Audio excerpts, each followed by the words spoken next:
And so Edward Tulane became Susanna. Nellie sewed several outfits for him. A pink dress with ruffles for special occasions. Simple shift fashioned out of a flower-covered cloth for everyday use. And a long white gown made of cotton for Edward to sleep in. In addition, she remade his ears, stripping them of the few pieces of fur that remained and designing him a new pair. "Oh," she told him when she was done, "you look lovely." He was horrified at first. He was, after all, a boy rabbit. He did not want to be dressed as a girl. And the outfits, even the special occasion dress, were so simple, so plain. They lacked the elegance and artistry of his real clothes.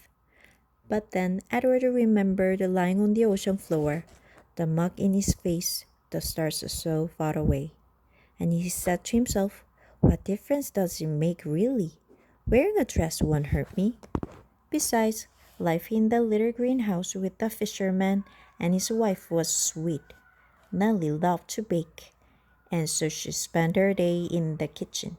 She put Edward on the counter and leaned him up against the flour canister and arranged his dress around his knees. She bent his ears so that he could hear well. And then she set to work, kneading dough for bread and rolling out dough for cookies and pies. The kitchen soon filled with the smell of baking bread and with the sweet smells of cinnamon and sugar and cloves. The windows steamed up, and while Nellie worked, she talked. She told Edward about her children, her daughter, Lolly, who was a secretary, and her boys, Ralph, who was in the army, and Raymond, who had died of pneumonia when he was only 5 years old. "He drowned inside of himself," said Nellie. "It is a horrible, terrible thing, the worst thing, to watch somebody you love die right in front of you and not be able to do nothing about it. I dream about it most nights." Nellie wiped at her tears with the back of her hands. She smiled at Edward.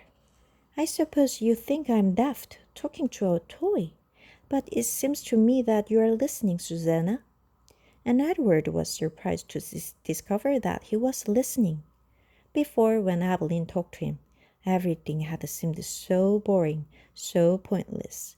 But now the stories Nellie told struck him as the most important thing in the world, and he listened as if his life depended on what she said.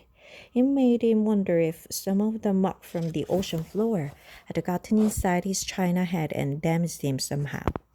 In the evening, Lawrence came home from the sea, and there was dinner, and Edward sat at the table with the fisherman and his wife. He sat in an old wooden high chair.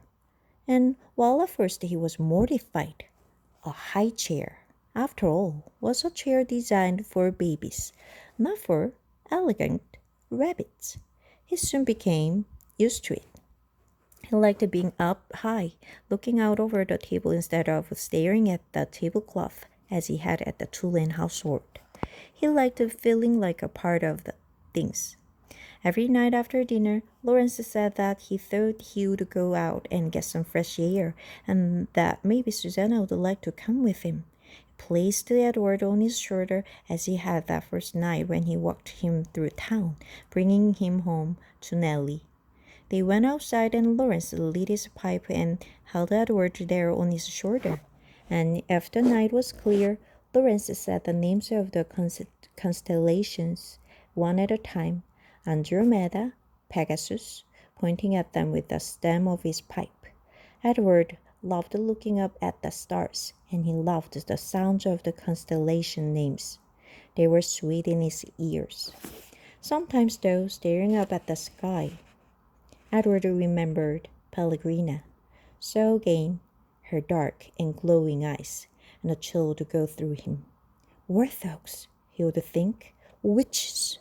But Nellie, before she put him to bed each night, sang Edward a lullaby, a song about a mockingbird that did not sing, and a diamond ring that would not shine. And the sound of Nellie's voice soothed the rabbit, and he forgot about Pellegrina.